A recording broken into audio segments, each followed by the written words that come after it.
Now he came and he went. There was a volcano erupting in a kind of salute as he flew into London. He was in Ireland before, now he's in France. He certainly looks good in a tuxedo, and his missus looks smashing in her party frock at Buckingham Palace.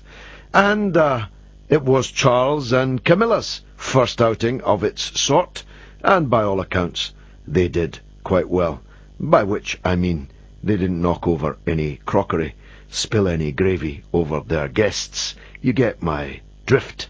And there was a brief cameo for Prince William and Catherine. What are they called now? The Duke and Duchess of Cambridgeshire, no less. So it was all a glittering affair, if you like that sort of thing.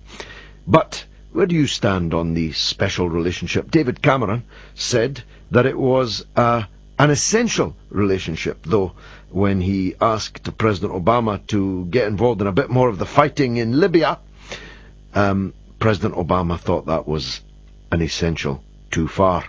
No thanks, he said, though giving us the Apache helicopters to deal out death and destruction a bit more up close and personal. Isn't it funny how the Americans called their deadly weaponry after the American Aboriginal peoples that they annihilated and virtually erased from history in order to expand the horizons of their empire?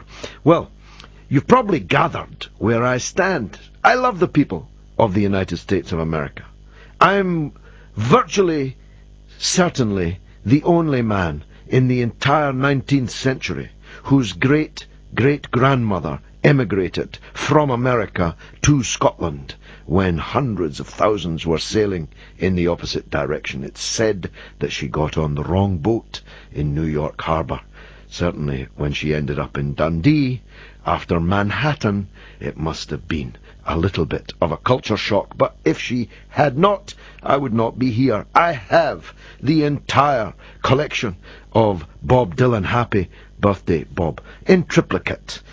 A very great American. I follow American sports. I follow American politics. I campaigned here in support of Barack Obama when most people in Britain had never heard of him, and those that had heard of him couldn't pronounce his name properly. Many of them still can't, especially on Fox News, where he is routinely described as Osama. Well, I am here to tell you that I think that Barack Obama has been a damp squib, a big disappointment, and a special relationship involving him and David Cameron makes me want to run a mile. Discuss.